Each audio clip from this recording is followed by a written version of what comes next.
Can you hear us? No, they see they're muted. We're not muted now. Okay. Who is we? Curious to see who's on here. Okay, everyone, we're going to get started in a few minutes. We have a few people who are having problems getting onto the meeting, but hello, thank you for calling in. It'll be just a few minutes. Hopefully we can get it all worked out and then we'll get going. So thanks for calling. We'll talk soon. Thank you. What's this? No, don't. No. I think I'm there. Yeah, I think don't touch.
All right, well, hello, everyone. Thank you for joining us today. We are going to get started and we're going to, well, first we're say a little bit, but the plan for today is that my wife Yulia is going to read a poem. I'm Dave's son, Andy, and my wife will read a poem. Then Dave's wife, Barbara, will say a remembrance. Then Danny and Danny's his other son, We'll go through some photos. Then we will have some stories from friends and family who wanted to participate. Then we'll do a closing, and Danny's wife, Winnie, will read a poem. So thanks everyone for joining very much. We have people coming in from as far as Australia right now. We have people coming in from Hawaii, and in honor of my dad, even Union City. He loved that joke. So anyways, okay. So let's get started with Barbara. Oh yeah, Yulia, will you read the poem, please? You have to do it yourself. Do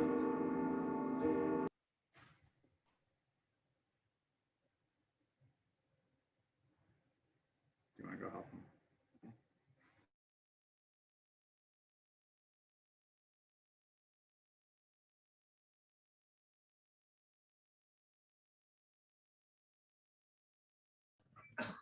Okay, that was harder than it looked. So this is a poem that Andy and Barb chose. I heard your voice in the wind today, and I turned to see your face. The warmth of the wind caressed me, and I stood silently in place. I felt your touch in the sun today, as its warmth filled the sky. I closed my eyes for your embrace, and my spirit soared high. I saw your eyes in the window pane as I watched the falling rain. It seemed as each raindrop fell, it quietly said your name. I held you close in my heart today. It made me feel complete.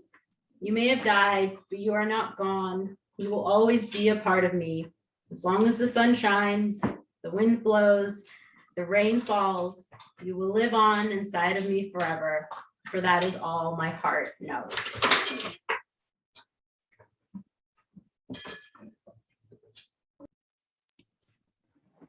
Okay, thanks, Yulia. All right, now Barbara, will you please go through your remembrance? Okay, first I want to say thank you to everyone for your presence today. It means an awful lot to me and to my family to have your presence here to help us commemorate and celebrate Dave. As many of you think of Dave, you think of his humor, his wit, he was very smart, but he was also very kind and sentimental and very sweet-natured. And I thought what I'd like to do is share with you all the love affairs that Dave had with life. As most of you know, Dave was extremely passionate. He sometimes is overly dramatic, but he was full of gusto, and he fully committed himself to all the things that he loved. Dave was born in San Jose in September 2nd, 1948. His father was from a family that had immigrated from Albania, Italy, and then to the United States. And Dave was very proud of his dad, who served in World War II and was a prisoner of war for over a year in Germany. His mom, her dad had immigrated from Scotland and then to Canada and then to Houston, where Dave's mom was born. And he was also an adventurous guy. He was known for wing walking back then. Dave's mom met Dave's dad in Houston right after the war at a much too young age.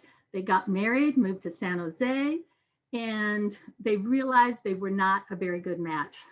And at a young age, they divorced, and it was really hard on the family. They were short on money. They were short on supervision for the kids. Dave got into a lot of trouble as a teenager. But by the same token, it was really an idyllic childhood. They were surrounded by the orchards of Las Gatas.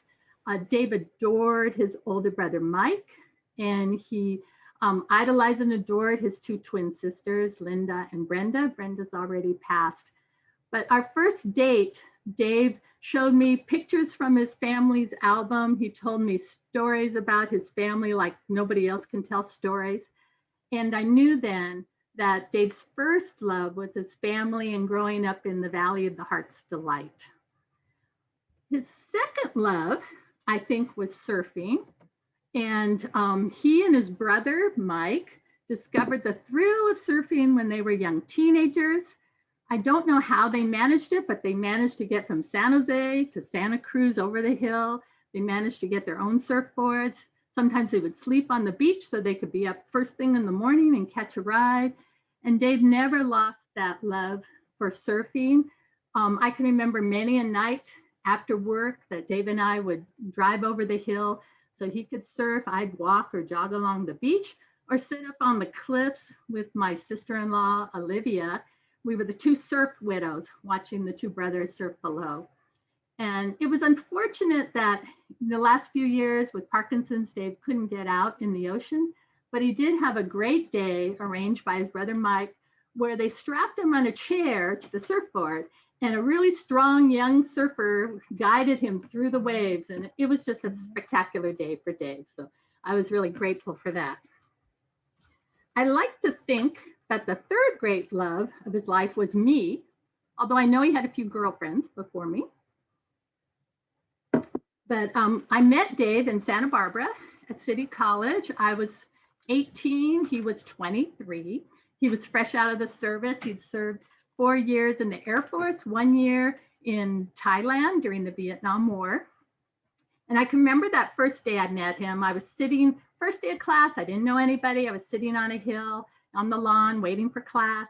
I could hear him and our friend Tim talking politics behind me with another young gal. And I was so impressed, and I kept sneaking looks over at them. And I heard later that Dave was sneaking looks down at me. And as fate would have it, our first class, we walked in together to music appreciation, and the rest was history. So that's how we met. I feel like Dave loved me more than anyone deserves to be loved. He always had his arms around me whenever we were together. And I can't remember a time that he said anything disparaging about me. He always said I was the smartest, sweetest person he ever knew. So I know he was overly dramatic, but he did really show his love to me. Despite his rambunctiousness, as Dave was well known for, he was very romantic. He meticulously planned our first kiss to be on the cliffs of Santa Barbara overlooking the ocean. And he always wrote me love poems and notes, flowers unexpectedly. And he liked to hand make my gifts. One of the gifts, just as an example, was this music box. And if you read one of the lines, it says, "This is a dim likeness of the music and beauty you have given my life." That was just the kind of sweetness Dave had. Dave famously planned my 30th birthday by surprising me in the produce department of Safeway. I walked into Safeway and I saw a friend, then I saw a neighbor, then I saw a coworker, and pretty soon the whole produce department at Safeway was filled with people I knew wishing me happy birthday. So it just kind of gives you an idea of the craziness of Dave. After we were married, Dave had an opportunity to pursue a love affair that he loved so much. That was flying. I don't know how he did it, but on our young marriage salary, he was able to arrange for flying lessons. He got a share in an airplane, and he loved the freedom of being up in the sky, in the air. He learned to do aerobatics, and he was so excited to take me up, and he was going to show me the rolls and the dives and the loops. And he looked over me to see how I was smiling ear to ear. And instead, I was crying. I had a tear going down. I had white knuckles. And so he never took me aerobatic flying again, but he did teach me to be his navigator. I took special classes and I loved that. And we had some great adventures together in his plane. I think his love of flying was just an extension of his love for all things mechanical. Dave really appreciated how things were put together. He wanted to fix and make everything. I think the fact that his father was a tool and die maker gave him the confidence that he could fix anything. And he did. He fixed our washing machine. He fixed our dishwasher. He fixed our water heater. He fixed our dryer. He fixed everybody's watches in the neighborhood. He fixed our cars. And I just sometimes would wish he would call a repairman, but he wanted to do it himself.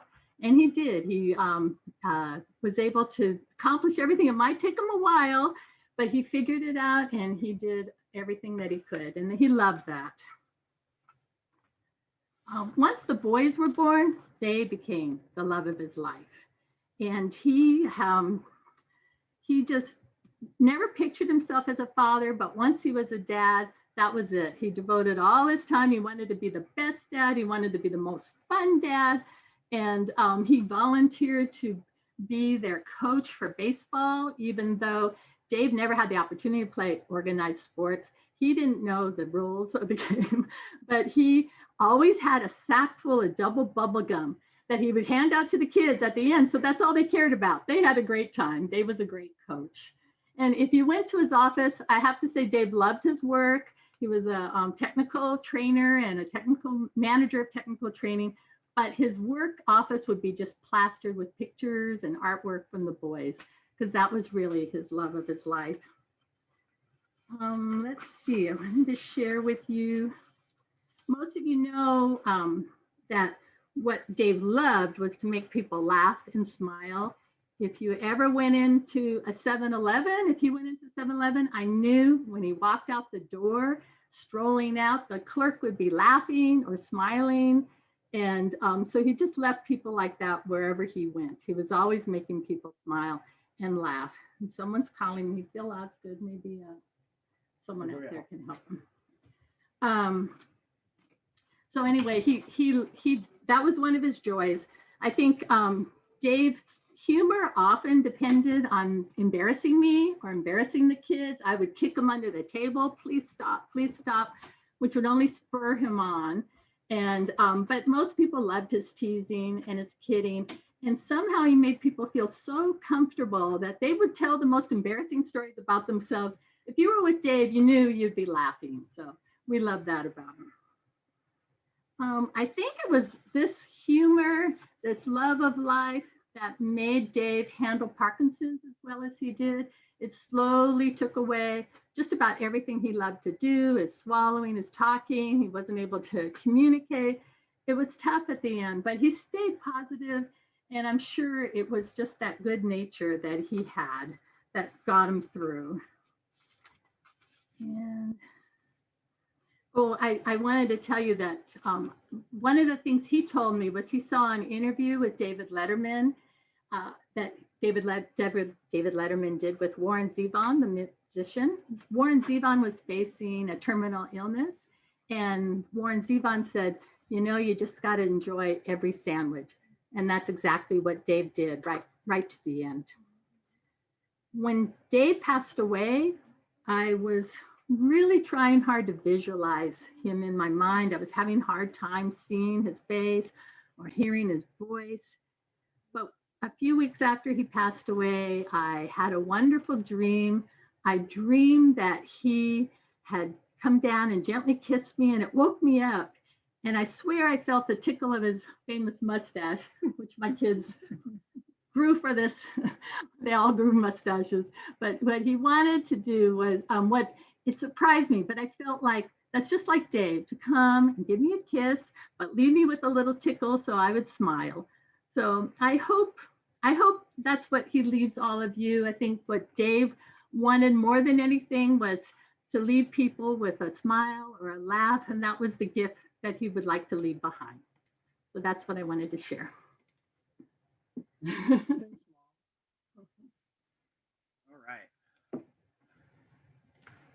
So now you're stuck with us. So this is Andy and Danny, and we have some notes, some photos that we'd like to share, and we'd like to share right now. So let's get started. So Dad taught us a lot of life lessons, and we're gonna go over a few of them. Don't worry.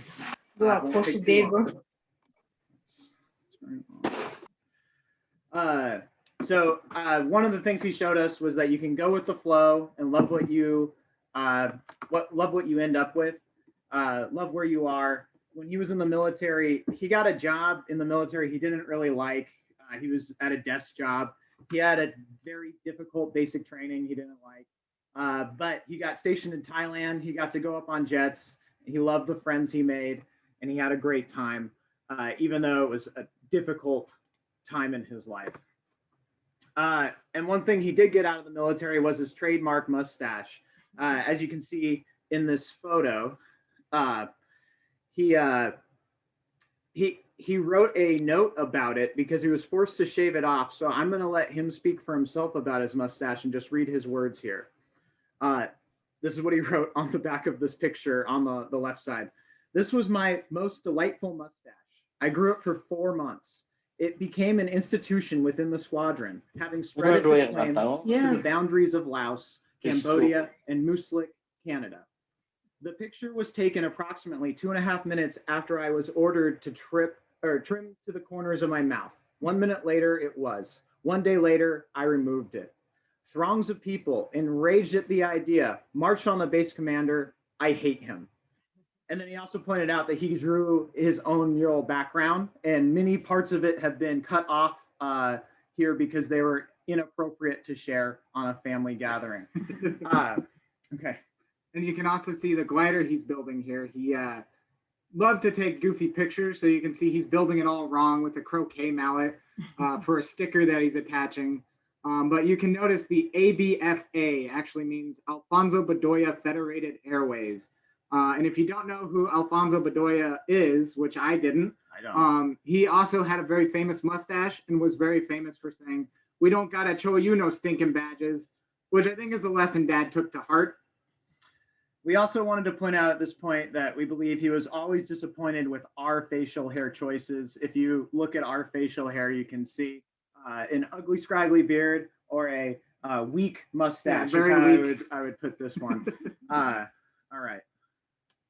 And another thing Dad taught us was to pay attention to things you love and learn about those, but don't spend times on things you don't. So even though it seems like he's a hardcore businessman in this photo, and he obviously took real good care of this ID, he really did love Spanish, math, and Shakespeare.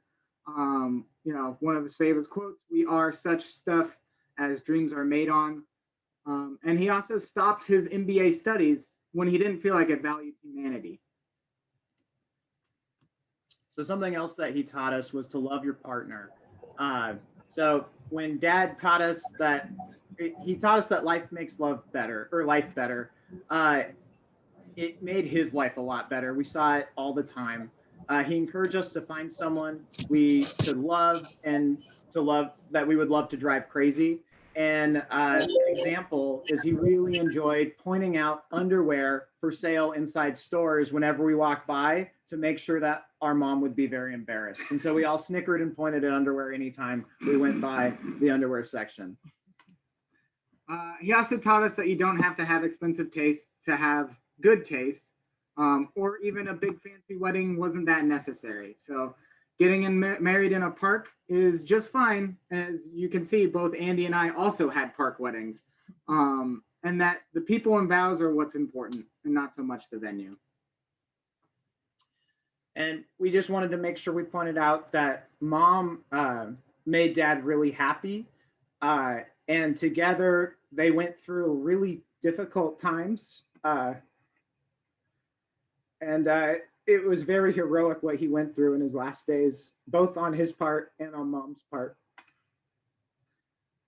Dad also taught us to love the beauty that's in your backyard just as much as in paradise. And if you see in this photo, you'll notice that he's not just goofy, he's also goofy-footed. So we just wanted to make sure everyone knew today we scattered some of his ashes in Santa Cruz, and we did it legally without permits, and we believe that's exactly how he would want us to have done it. So we followed his wishes. He also taught us that the world is beautiful. I think I owe my love of the mountains and water to him. I just usually paddle a canoe instead of a surfboard. But you can see in these other next photos that he really instilled his love of the ocean into us. So here I am learning to love the ocean.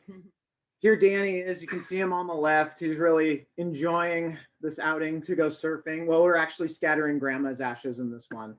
Okay, well, actually, here's a better example of how much Danny loved going into the water with his dad. And I actually did get to take Dad surfing for a few summers when I was in college. And even though many of those times it wasn't exactly a successful trip for surfing, he was always just so thrilled to be in the water that he even tried to get mom to buy me a surfboard. Dad taught us to love spending time with your family. He made sure we got together for holidays. He loved spending time with his family, with all of us, doing things for his family. He gave a Cadillac to his mom. He built us a fort in the backyard when he realized the one in this photo wasn't going to be big enough for us. And you know, whenever we got together with his family, everybody always had a good time. And he also taught us, you know, make things special. He always made sure that Christmas was a wonderful occasion in our house. We looked forward to Christmas every year because that meant we got to go put Christmas lights on the roof. We'd always do that the weekend after Thanksgiving. And, you know, we'd always, after that, go drive around the neighborhood, point at other people's lights, say, wow, those are nice. And then get home and be like, but those are really nice. And if you ask Yulia, she'll tell you that sometimes she feels like she's married to Clark Griswold from Christmas Vacation, because every year I want to make sure that we have a good old-fashioned family Christmas, just like Dad made us. And maybe we might have to trek deep into the woods to cut down our own tree while the car battery dies and our friend gets hypothermia waiting in the car. But that's okay. That's part of having a good old family or fashioned family Christmas. And Christmas was just such an important event to Dad. I was really excited and happy that I got to take Dad to the Christmas in the park, even during the pandemic, as one of his last Christmases. So Dad really loved Danny and I. We could feel it all the time. And I'm really impressed how much he loved us. He even loved Danny, even though Danny, I remember, always had sticky hands and he smelled funny. And just, he loved both of us so much. We really felt it. And he made sure to take us on lots of special family trips, drives to grandma's. We took an RV cross-country adventure, flights to Hawaii. But the location really didn't matter. Home was just as good. It was family that he really enjoyed and valued. And very important to me is he got to meet Larissa. So he also taught us that, you know, you can work hard and be persistent, but you can also be kind and treat everyone with respect and still have fun. You know, he made sure that everyone could hear that electronic whoopee cushion in the office. And his coworkers were always trying to find jokes to a certain set of punchlines they had. They're always searching the dregs of the internet for this. He helped everyone succeed along with him. He always worked with people who were struggling to make sure that they succeeded instead of punishing them, even if he should have been the one who was punished for his poor choice of wardrobe, as evidenced in his ID badge here. This is actually his badge. Dad also taught us to love the process, because the process might take a really, really long time. Yeah, he showed us you could fix anything, but the price of fixing anything is extreme patience, which he also taught us, because sometimes getting one bolt in, or maybe even just finding that one bolt, can take the whole day out in the garage. And we were there for it, so we really knew that was true. And sometimes when you do it yourself, you have to do it again. And he pretty much always did it, whether it was painting his own car, rebuilding a transmission, or even an engine. He turned this into this, which I don't know why he let us drive right after that. He made his own go-kart. He made his own scooter. He made a glider. He could, and he did do it. He'd throw in some colorful language usually while he was doing it, but he did do it. Dad also taught us just how much you can love dogs. His love for dogs, you know, expanded beyond all we could tell. And he made sure that everybody knew it. He would always tell us all kinds of stories about his dog, like this sweet dog Sugar here. He would tell us stories about Bunky, the crazy dog who would chase bottle rockets and bring them back. Or how they found their dog Peaches on their apartment patio and ended up buying a house so they could keep her. Or how Mom picked Sunshine up at the pound because Sunshine put her paw in Mom's hand at the animal shelter. Or a personal favorite, how Zoe ended up sitting on Great Aunt Doris's chest at the park on one of their big birthday parties. He also taught us how to really enjoy a meal. He loved to start meals with a customary let's eat. And we'd like to ask you at your next meal if you want to remember him to do the same. He taught us that food can be really healthy and really tasty and really fun to share with family, friends, and even your dog. Our dog Zoe's weight doubled under Dad's rigorous diet for her. He loved food so much, he didn't let encounters with mice or bees stop him from enjoying his food. But he also taught us good manners, are less important than being well fed. So at our house, if you didn't eat quickly, you wouldn't get seconds. And Dad made sacrifices for us every night because he loved to eat slowly and tell us stories, and he'd laugh and smile, and we'd go get seconds and not leave him anything. So here's a picture from the spaghetti factory, which we used to eat there a lot when we were as a family. And we had a lot of good memories. Dad would always put us on our shoulder and we would grab onto the railing and he'd pretend like he lost us. So here's a recreation of that. And he liked the spaghetti factory so much that we ended up having his 70th birthday there. And Dad loved to go fast. He taught us how to take risks safely so you could go and have fun. Many of Dad's favorite things were machines that allowed you to go fast. Just look at this actual photograph of him running his coupe through its paces at the Southern California Timing Association speed trials. You could tell he just loved it. Dad loved motors so much. He was so excited when he got to go visit the pits of a NASCAR race. Afterwards, he came home trying to explain a bunch of things none of us could understand about driving around circles as fast as you can. And his love of speed and machines continued throughout his life. He was a pilot, he was a rider, a driver, a surfer, a scooterer, and he loved to share his love with his friends and family. He wanted everyone to get to go and have fun and go fast, even if it meant giving away his car when he couldn't work on it anymore. Dad also taught us how to love and make others laugh. So from that Harvey Miller's handshake to the standard dad jokes to much less appropriate jokes, such as when we had to do reports on family trees, he'd always point out that there was a dog urinating on ours. Or to this classy routine. Hey, Andy, I left my watch upstairs. I hope it doesn't run down. That's okay. It's a winding staircase. Or that time that he and Aunt Brenda covered for me when I got caught picking my nose on camera.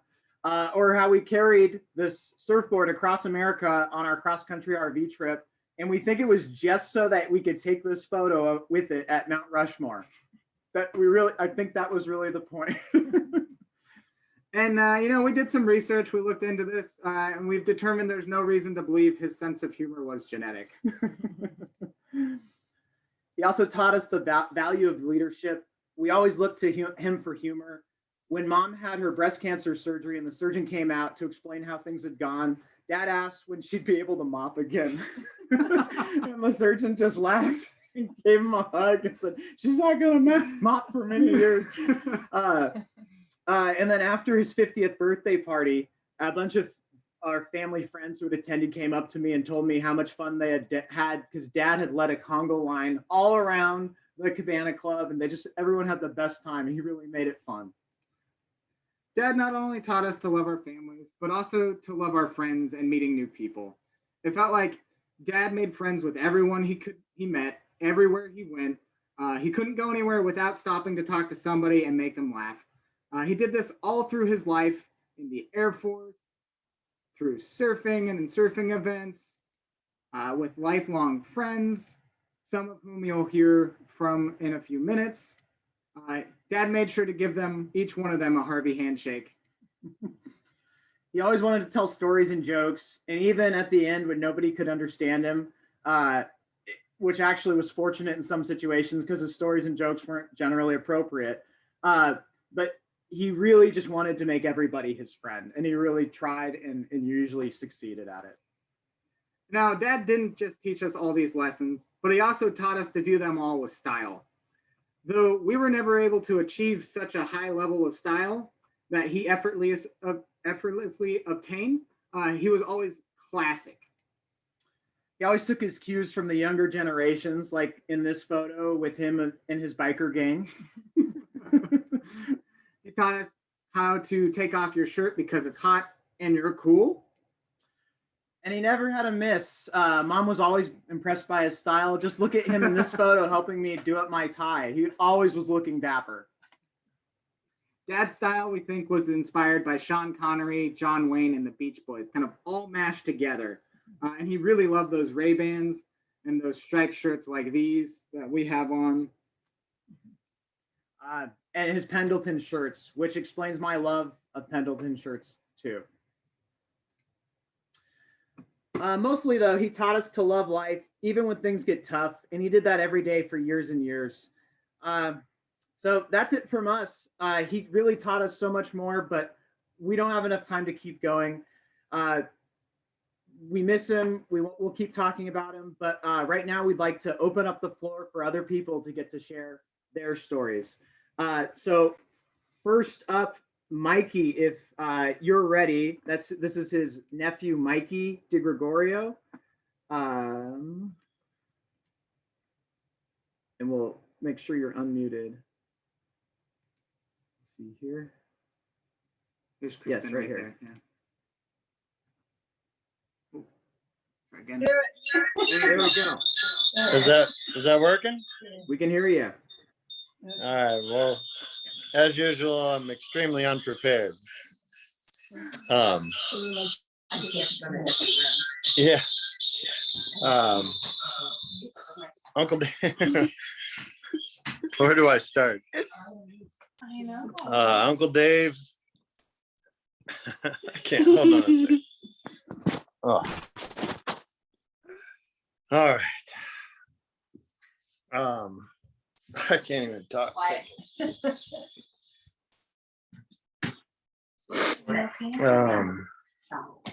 Mikey, do you want a minute?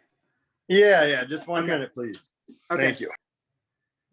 All right. Well, how about Johnny Burton, who is Dave's stepbrother? Can you go help him?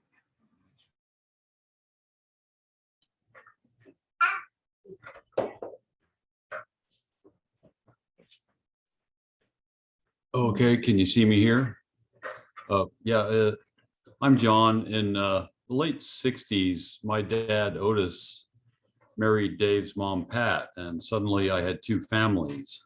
So I'm Dave's stepbrother, known him a long, long time. And I just wanted to contribute something to show that he was kind of master of the put on. So I was working at the New Carrillo Hotel. Many of you, I'm sure, have heard of that in Santa Barbara. I might have even been living there. I lived there a few times briefly. And this postcard showed up. And it shows a lovely picture of the Oakland International Airport. It's addressed to Johnny Torco Burton, 31 West Carrillo Street, manager, Hilton Carrillo, Santa Barbara, California. It says, "Dear Johnny, I've missed you since that morning we parted, seeing you standing in the window, cigarette hanging from your lips, naked to the waist, strumming your guitar, in the harsh light coming through the smog of our sleazy motel room. Please be careful racing your motorcycle. Even you pros get hurt, and then Mr. Hilton won't let you manage that hotel any longer. I'll see you in November when you return from the World Cup Enduro. Love, Francie." And this makes you stop and think, what is this? But I figured it out pretty quickly. So I just wanted to put that out there. I have a big collection of letters from Dave that date back to the days when people used to write letters to each other. So I'm going to try to scan those and share them with Barbara. But that's what I had. Thank you. Thanks, Uncle Johnny. All right. You think, Bill Osgood, are you here and ready?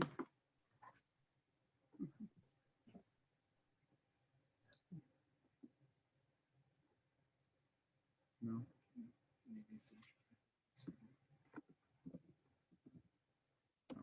Okay, maybe not. Okay, how about Glenn? Yeah, Gilliam.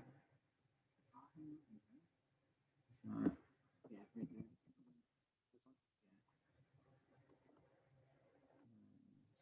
Can you guys hear me now? Yes. Yeah. Boy, that's a hard act to follow, you guys and Barb. I said a lot at his birthday party, and it's just kept going on and on because it just doesn't end. But I met Dave when I was 14, and the things, I went through electronics school out there at Bay Valley Tech that he went through, and I didn't even understand what electronics were. And I kind of got freaked out and went over and talked to him, and he pulled his garage door down where we spent many nights. And he explained to me, what color codes were and capacitors and resistors, and then cars. We worked on cars for endless amount of nights. I spent so many nights in that garage till 3 or 4 in the morning, if not during the day, all day. And watches. He gave me the love of a Rolex, and I went over the house one day, and he's got a eye loop and a set of tools and a table there in the living room. And he says, pull up a chair. So I sat there, and he says, put this little tiny screw right there and put this there and that there. And we pretty much put his GMT Master Rolex together. And then it made me get one. And I tried to take it apart and couldn't put it back together. So I had to take it to him, and he sat there and kind of directed me.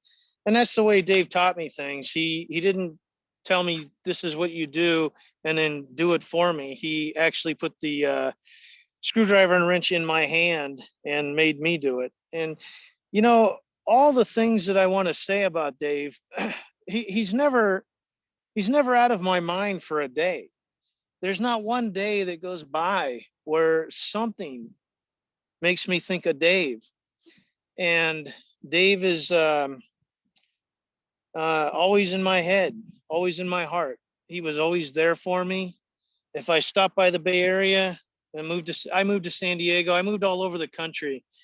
And if I stopped by the Bay Area, Dave and Barb would just open their house to me and make a bed, and I could stay there as long as I want. I mean, one day I helped them build that coupe a few times, that red car. And one day I pulled up to the house from San Diego, and him and Barb, you guys, you were all going up to your grandmother's, I think, in Reading.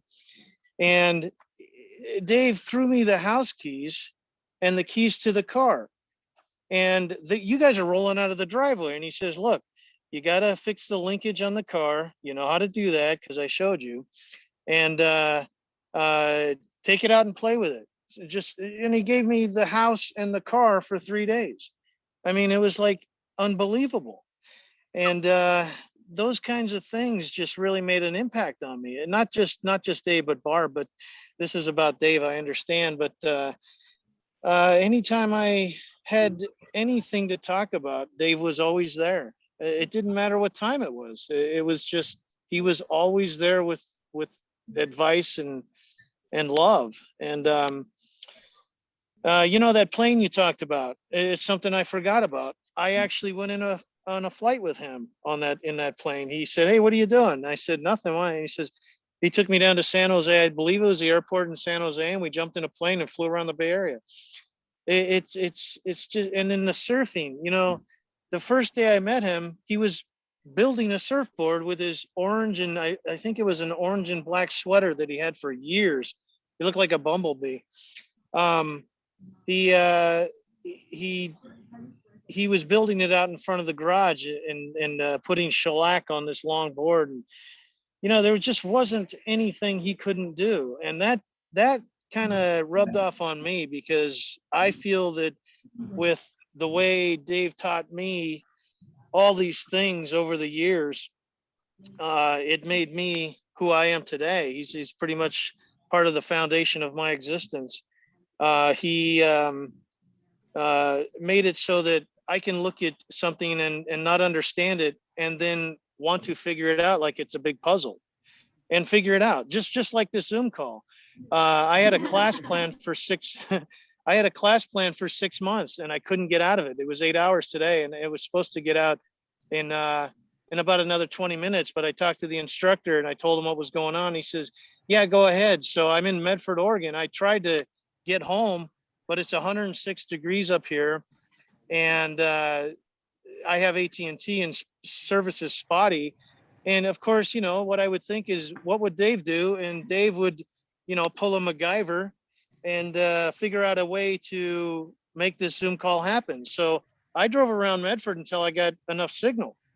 And I'm standing out in front of a sporting goods store, Dick's Sporting Goods, and it's 106 degrees. And I'm okay with that. You know, it's perfectly Thanks, fine. Glenn. I mean, yeah, you guys were Thank talking you, about. Glenn. You are the best. Glenn was a really young kid when we moved into the neighborhood, and Dave took him under his shoulders. And Dave really loved you, Glenn. Thank you so much. We really Yeah, appreciate you. I could just go on for hours, but I appreciate it. No. And I'm gonna sit back and listen now. All right. All right. Thanks, Glenn. Thank you. Thank you. Okay, Bill Osgood, are you there? Are you ready? I am. Okay, go ahead, please. Hello. Hello. Am I on? Yeah, you're on. Okay, cool. I'm John Hines, school with both Dave and Mike in Santa Barbara. I was the photographer and went to Brooks. And between the two, I don't think I've ever laughed so hard in all my life. Two characters that you could not believe, unbelievable. And the things we would do behind the apartment building at night, it might have been a little dangerous, but it was fun. You know, the clear plastic bags that they put over your clothes. Well, we typed that off, put straws, cross straws on the bottom, put birthday candles in, light them, and watch the hot air balloon go up to the sky. But it landed on a building one night, so we stopped doing that. But other than that, you know, the two great guys. I don't know even if Mike is on right now. I know his kids are on, but you could never have wanted to have better people in your life than these two guys. And the ladies they married, I mean, Olivia's fantastic. Barbara, beyond fantastic. I mean, when you first came up with pictures, I didn't recognize you because it was, I don't know. But after that, yeah, then I recognized the pictures and see the transformation. So there was a time lapse because I think I left the area before you guys did. So anyway, but you had a great dad, I'll tell you that. You couldn't have asked for more. I got kind of shaken up when I talk about him because he was a marvelous guy, did everything, knew everything, and never stopped. So carry on the goodwill, guys, you know? Thank you. All right, you guys take care. Say hi to everybody. Will do. Thank you. All right, and then Tim Petticourt, are you on? Are you ready?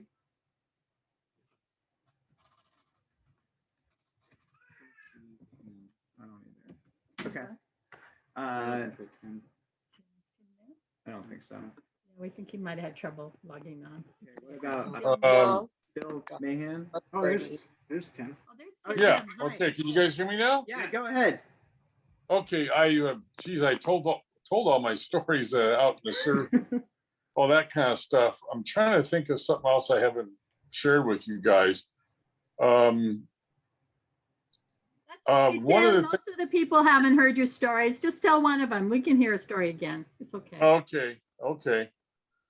Well, you know, as I was saying, the boys have heard this, but we have to be honest. Dave didn't mind embarrassing you. And that was sort of like what he lived for. And like I said, you know, so I'm going to repeat this one, boys, but it is, Dave was obsessed with farts and everything about farts. So first of all, his favorite food in the world was beans. So he liked to eat lots of beans, and your mother's constant refrain was, oh my God, all he wants to do is eat beans. So he loved to eat beans. And he could, and of course, that allowed him to have his fart on command whenever he wanted. And everybody who knew him knew that he'd say, pull my finger. And if you didn't know any better, then he'd fart loudly, of course. But the other thing he would do is he would do it in a way that would provide maximum embarrassment. So, we walked into a restaurant in Santa Barbara when we were all going to school there, and we had just gotten in. And we're waiting for them to seat us, and Dave cuts loose this enormous fart that the whole restaurant had to heard it. And then he says in this loud, fake shock voice, oh my God, Tim, that's so disgusting. Oh my God, why did you do that outside? It's so disgusting. I can't believe you did that here. And, like I said, there's nothing you can say. You can't say, oh, he didn't do it. It's like nothing works. You can't say, he did it. He's the one that farted. I mean, you were completely made to look like a total schmuck. It was really bad. Oh my God. Yeah, and he loved to do that. He liked to do stuff like that with your mom. So I told that story about what he did at the store, but he would do stuff like that. He'd grab your mom and he would commonly grab her hand and stuff it down his pants in front of people and go, oh my God, Barb, I can't believe you. Can't you control yourself? I told you we'll do something later. Can't you keep your hands to yourself? And she'd be squealing, oh, Dave, oh, stop, Dave. But this mock horror in her voice, right? It's so, because what he did, of course, is he puffed out his stomach so she couldn't get her hand out. So if the bigger the audience, the better when he did that kind of stuff. So yeah, he embarrassed the shit out of your mom with that one. Anyway, I guess I'll stop with that. Thank you for sharing those beautiful stories. My mom's really pleased, and she was doing this for a while. You couldn't see her, but it's pretty. But actually, it's really just a PG story. It's not like that. No, don't say anything. See, Mom, that was bad enough. See, no, really wasn't anything worse than that. That was probably the worst thing I ever did. Just farts and sticking a hand down the pants. Thanks. So that's really embarrassing, but not mortal. But he'd also yell at you at college. Hey, Tim, you still having problems with your hemorrhoids? Oh, God. And he always looked to make sure some good-looking woman walking towards me when he said that so they could hear it too, God, thanks, Dave. Thanks. Why don't you embarrass me to the point where I just want to die, Okay, anyway, all right, I'll stop there. Thanks. Okay. Okay, next is Bill Mahan. Bill, are you? Yeah, we can. There's two. Let's see.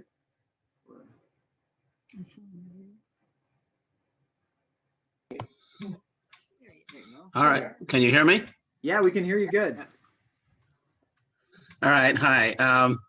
Yeah, my wife Sherry and I have been friends with Dave and Barb since Sherry and Barb worked together back at the EDD long before you guys were born, I think. The story I have about Dave is about flying.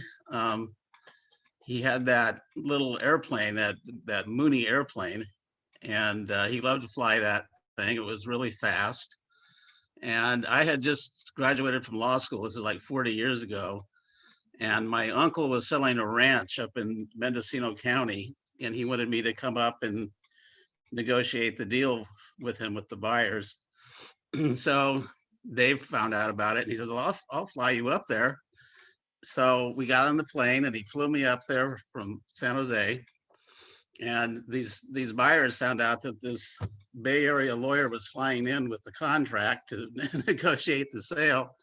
So they were very, very intimidated by all this. We were in this little boony airplane.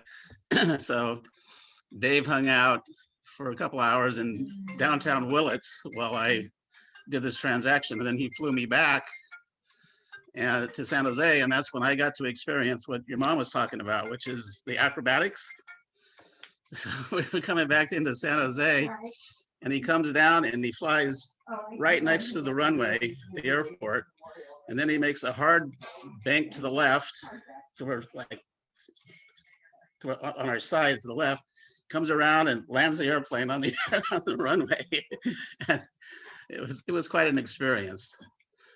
So, you know, and then another time, both my wife and I went with him in the Mooney. We went over to Fresno to buy a car that we found over there, and he flew us both over there. And he just loved to fly. And if he had any reason at all, any excuse at all to fly, he would, you know, at the drop of a hat, he would take you anywhere that he could take you in an airplane. So it was great. He's a great guy. Great, you know, great experience.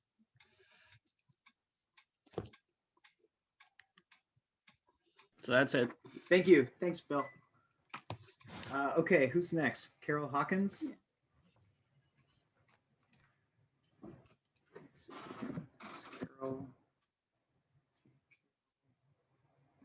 Might be Carol's mic. Let's see if she's available. Can you hear me? Yes. Yeah, we can.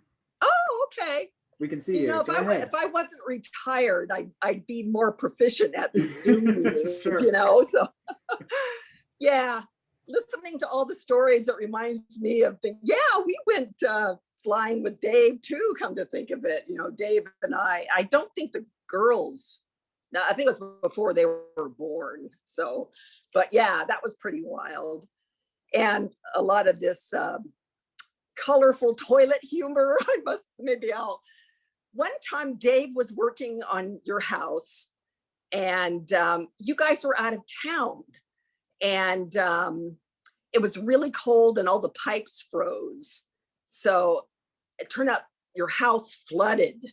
I thought, oh my God, you know, so somehow, I don't know how Dave found it. He must have gone over there, but Lauren was really small at the time. So she climbed through the dog door and got into the dining area.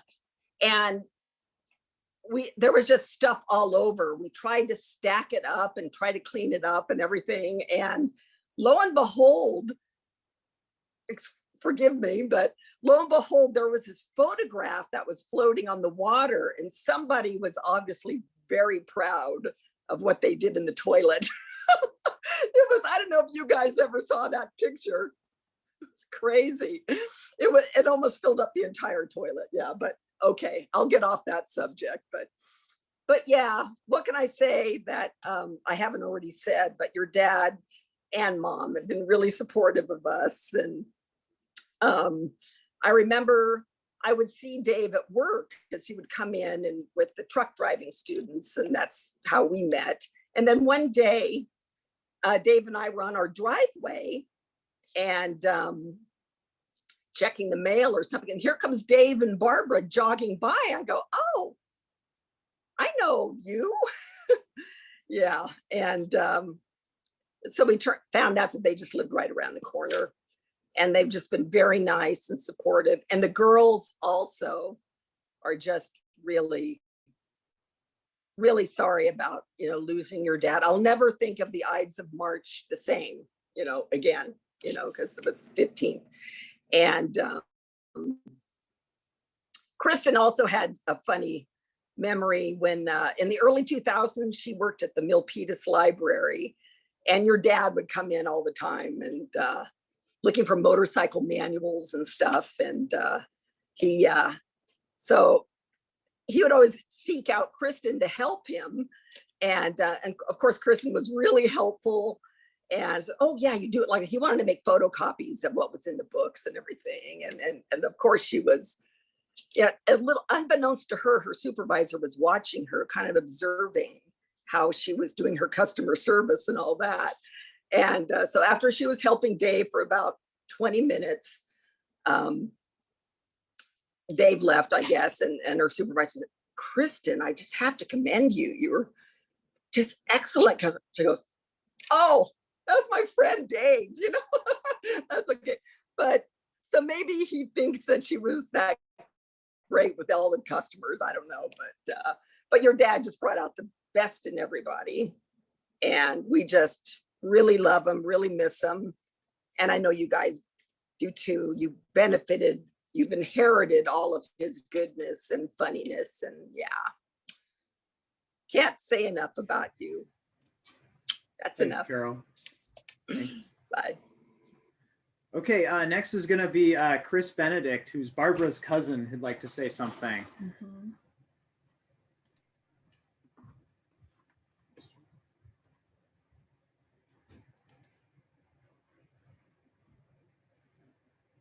Hang on.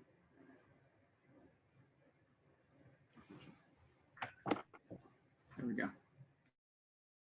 Somebody already did that. Okay, are we on, guys? Yeah, we're on. Wait, where am I at? Okay, Chris, go ahead. Good. So a couple of stories that I remember is that one time when Dave and Bob were down, and probably the boys too, and they brought the PT Cruiser. And this was right after the driveway was repaved. And it was parked right in front of the house. And he peeled out and goes slide down the driveway, leaving skid marks about either 50 or 100 feet down the side, down the driveway, and those skid marks lasted for a good, gosh, 6 months to a year.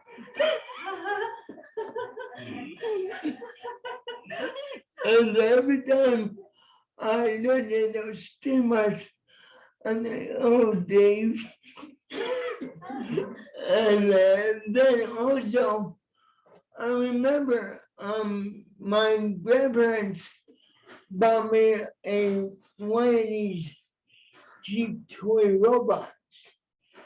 And Dave and I were putting it together. And I put one wire to the positive and negative to make it short. You know, I didn't know anything about electricity back then. I was a kid.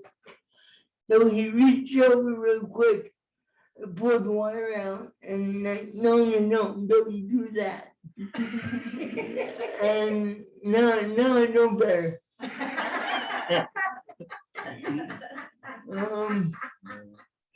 And then I was at the house and I was sitting at the dining room table with everyone, and the dog comes over and knocks me out of my chair, and I think they laughed at me, you know, and those are all the stories I can remember. Thank you. Thanks, Chris. Very nice. Okay, next we're gonna ask to see if Mikey, are you ready now?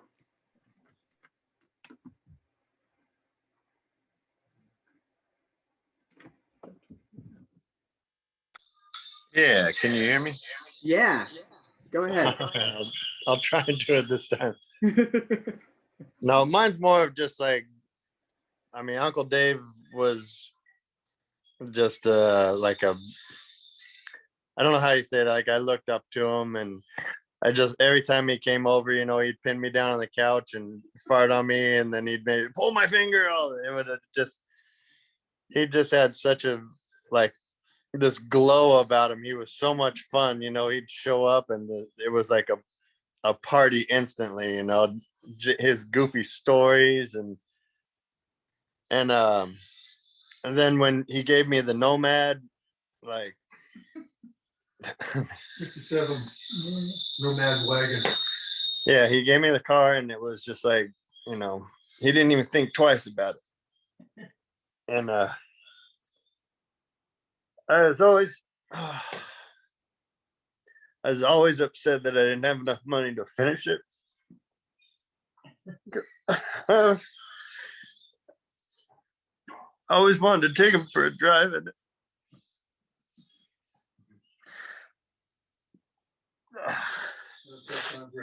But he's just a great guy. He's missed. We love him. Let me use your thing there. My dad wants to say some stuff on the same phone. You want him to do it now? Okay, go ahead. Yeah, go ahead. Hey guys, I'm not really keen on Zoom. I haven't had a whole lot of luck with it. I can't hear anything, but I can see you good. That was a good memorial today. Thanks for making it happen to you and your mom. My story is, Dave was a practical joker, as we all know. He loved practical jokes. And I was working for a company called United Technologies, made rocket boosters, very conservative, made the Titan rocket booster, right, for the space program. And everybody there was just like, you know, tight bow ties and, you know, white shirts and engineers and stuff like that. I worked in the proposal department, making government proposals, you know, to get projects for United Technologies.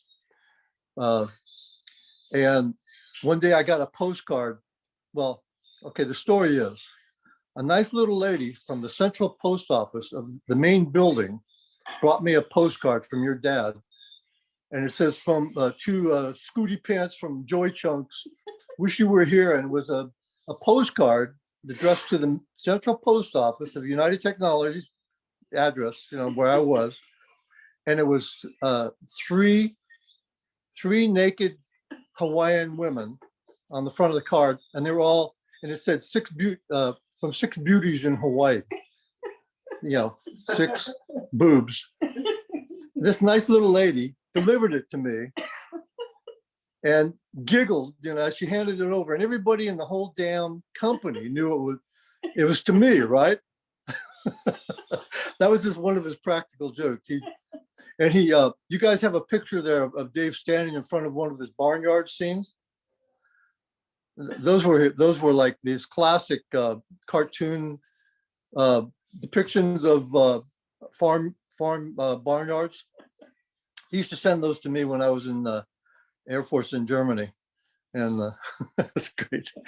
So I just wanted to tell that story. Thanks. You guys are doing a good job. Fun time today. All right, thanks very much. Okay, next is Ann Boylan, who's the Parkinson's boxing, started the Parkinson's boxing group that Dave participated in. Let's see.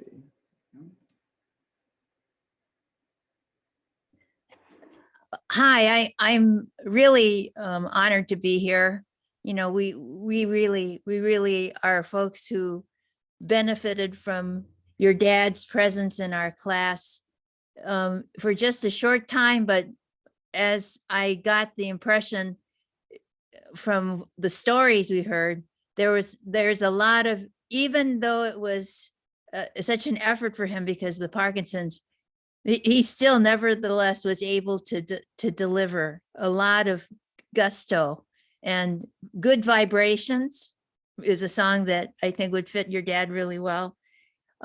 Everybody, I think deep down felt like, I want to be like Dave. So we had our moving day in 2019, and we asked your dad if he would be our champion, our symbol for that moving day walk.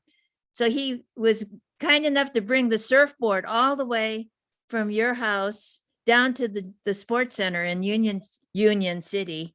And we all stood around and if you see the photograph, all the fingers are pointing towards your dad. And we use that as our team photo. And it was wonderful to meet your family and all the friends, many of whom I think were there, who spoke today. So we just want you to know what a positive impact he had, no matter what. And so we wish you and your growing family well, and we'll never forget your dad. Thanks a lot. Thanks, Ann. Thanks very much. Uncle Steve, did you want to say something? Hold on, you're still on mute. There we go. Right. It was, I think the year was 1975. I was living in Oakland, California on Telegraph near Alcatraz. Back then, the neighborhood was affordable, let's say, okay? And for some reason, Barbara, I'm Barbara's brother, for some reason, Barbara was gonna visit me and we're gonna have dinner and maybe she'd spend the night. Now, your dad was working, driving huge tomato trucks up and down the Central Valley. I mean, these were those double wheel, double trailers. They're, I don't know, super long. So Dave did not want to miss out on the meal and the dinner. So I'm looking out the window while Barbara and I are talking, and up pulls this gigantic truck with 2 trailers full of tomatoes, tons of tomatoes. Somehow he manages to park this truck across the street in this neighborhood. And he comes in and we have a great meal. I'm looking out the window and all the kids in the neighborhood are climbing on the truck, throwing tomatoes at each other. And I go, Dave, what's happening? He looks at me and goes, don't worry, Steve, they could play all night and they wouldn't make a dent in those tomatoes. So he spent the night, and the next morning he drove that truck off to wherever it had to go for the canning. But he was always wanted to be part of the fun. So I really miss that. And I know how much Barbara loved him, and you guys too. Thanks, Uncle Steve. Okay, Prob, sorry. Did Aunt, no, okay. Prob, are you there? Yeah, I'm here. Okay, go ahead, please. Can you hear me? Yeah. Yes. Okay, my name is Prabhakaran, and I know David only for the past 15 years or so. And I used to work on Warm Springs Boulevard in a startup company, and I visited him in his house a couple of times. And whatever memories I have is with only for the period. It's one of those very rare occasions where you thank Parkinson's. That's how we both are connection. We both are Parkinson's patients, and that's how I met him. And he's a wonderful person, and he was very kind. Today, from all of you guys, I learned a lot about him. He had tremendous passion for so many things. And we have common things. I have 2 boys like you, like him. We used to meet him. We used to meet at the conference, the meetings in Fremont. His sense of humor is something really I appreciate in the beginning, but later on we could not understand each other. So we had an agreement that we'll both smile. When he said something and then I did not understand, then I smiled. And then I said something he did not understand. He also smiled. So it's one of those strange occasions. Anyway, I'm glad to be here with you guys to share with you. And I wish you all the best. Thank you. Thank you very much. Okay, and Chandra. Hi. Hello, everyone. This is Chandra. We are neighbors to Miss Barbara and Mr. Dave. Good evening. We moved a few years ago. It's a speck compared to what you know. The amount of time we spent with Mr. Dave and Miss Barbara is a speck compared to what you have spent with them. My little one proudly says, I can proudly say that my little one spent more than half of his life knowing Mr. Dave and Miss Barbara, how small he is right now. So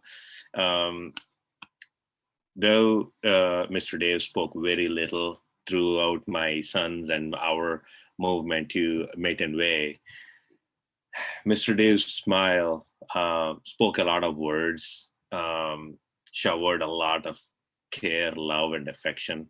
We missed a lot of the fun part that every one of you shared before. But still, there is a lot of fun, and there is a lot that he shared with us I think he left the best part of embarrassment with everyone else, and he did not share that with us. It's okay. We'll take that. Whatever is left, whatever he could give us, we definitely enjoy that. Most of the times, Miss Barbara conveyed what Mr. Dave wanted to speak, and whatever he spoke. Through Miss Barbara, we understood a lot of times it was through our daily conversations with Miss Barbara and Mr. Dave. We interrupted their walks almost every time, and we never made it. We always made sure we get some time and learn, know more about them.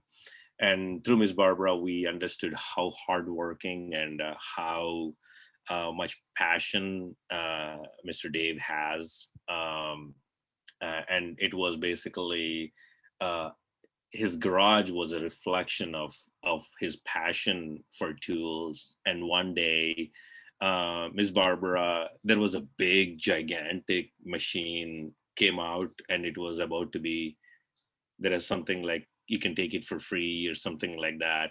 Then I went and asked Miss Barbara, like, Miss Barbara, what is this? She said, Dave worked on tools and machines, so many different kinds. He used to do things hands-on so much. And this is one of his tools from the past, and we have to let it go.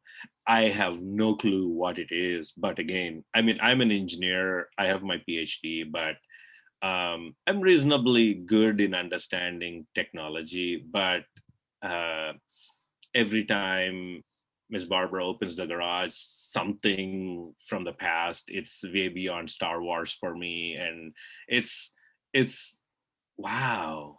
It's a treasure hunt for technology lovers and those who are good, interested in hands-on things. But it's just amazing. The very thought of Mr. Dave brings us the memory of Mr. Dave and Miss Barbara walking. And he was always kind and gentle.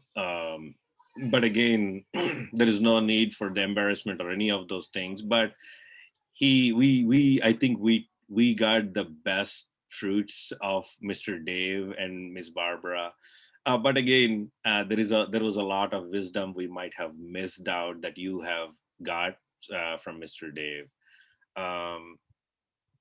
And also in a personal way, Mr. Dave and Miss Barbara showed us how we should lead life as a family, the love and affection for kids, how to be with each other. There is a lot of life lessons that we learned from them on our daily interactions. But they are very memorable. I used to think that I spend a lot of time fixing bikes for my sons and fixing a gazebo for my house and so on and so forth. But when I saw the garage, I was like, oh, this is nothing compared to what Mr. Dave has done, hands-on, the passion, the knowledge. Because from Rolex to a plane to a motorcycle to a car, it's not like you're doing one particular thing. There are abundant things, wide varying things that he has done. It's like I would pale in comparison. So there is so much more to learn and make be part of life, not for your family, but to the neighbors around us. He also taught us, Miss Barbara told so many times, the key thing is have this idea you can fix anything is one thing that stuck with me.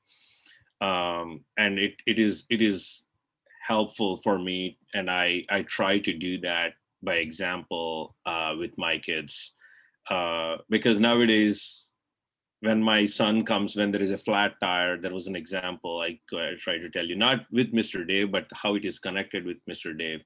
We had a flat tire and my 6-year-old said, Dad, when are we getting a new car? So every that time, I remember Mr. Dave. So we have to tell them that we have to show, oh, just because we have how we have to do things on our own. So I showed him that I can actually fix replace a tire and then continue. So there were so many things how you teach. These are life lessons that that we derive from our engagement with Mr. Dave and Miss Barbara. Yeah, there were many more examples. Neighborhood night out was not. I have not seen that. Miss Barbara told us this is one of the things that you did. She did with her family and the kids when she was young, and they encouraged us to start this. So it brought out a lot of memories and brought out the neighborhood together. So there is a lot from Mr. Dave and Miss Barbara support that brought the neighborhood together. So there is examples, so many examples, but again, they led us by example personally, which are very important lifelong lessons. Staying away from parents. My parents are way out of country, but again, they led us by example how to be by example. So those are very important for me. And we can buy a house, but not our neighbors. So we are lucky to have a great neighbors like Mr. Dave and Miss Barbara. So we love and cherish the memories, and we dearly miss him. So we wish our kids look the garage so they get inspired. It's a legacy. These are not something that you just tell, but you show. They make a lifelong impressions for young generation. So we really miss, and if our kids have seen Mr. Dave working on those, I'm sure he would be a great inspiration for next generation, not just buy a new car when you have a flat tire, but how to do things, how to fix anything. There is a lot to learn and get your hands dirty. So we dearly miss Mr. Dave. And Thank you. He would be very proud to know that he inspired. So thanks very much. Okay, is that everybody? I thought I saw Bill Osgood had his thing, but I think he's also dropped off now. So Todd, did you want to say something? I sure would. Andy and Danny, thank you. And thank everybody for sharing their memories of Dave. Going last, I've missed all the opportunities on the poop, the fart, the hand down the pants, the scratching of the knuckles on the head, also known as a common noogie. Dave's humanity, his grace, his humor, his love. Dave taught me how to tell good jokes, which is surprising because he didn't know any. But most importantly, Dave taught me how to be a good man and how to be a good human being. And I don't really have one specific memory. I'm his cousin. My mom was his aunt. He spent time growing up with my family. He fathered his own wonderful family, his wife, his brother, his sisters. You know, there were these sets in my life growing up. Bob and Linda, Mike and Liv, Dave and Barb, Bill and Doris, Bill and Mike, Pat and Burton, Mikey and Sarah, my brother and I, Scott and Todd. And there's so many holes now in the family. It's sad, but to see everybody here and coming together for Dave's memory is beautiful. So I'd like to leave you with three things. The first thing is, Danny, do you know why farts smell? No, I don't. Why? So deaf people can enjoy them, Danny. Danny, or I'm sorry, Andy, do you know why blind people don't skydive? Oh, why? It scares the dogs. And finally, for everyone in Dave's family and his friends, I wanted to let you know that I invested in some Albanian Bitcoin. But unfortunately, I think I got ripped off. It was made out of clay and broken. I love all of you. Thank all of you and all of your friends and family for this. Dave will be sorely missed. Thanks, Todd. Love you guys. Thanks for those jokes. That would mean a lot to my dad. Yeah, I have definitely. so many excellent, high quality jokes. So You're very welcome. Oh, all right. Well, thanks everyone. Thank you all for your time and for joining us. Yeah. So Winnie's going to read a poem now. So we're going to ask her to get all set.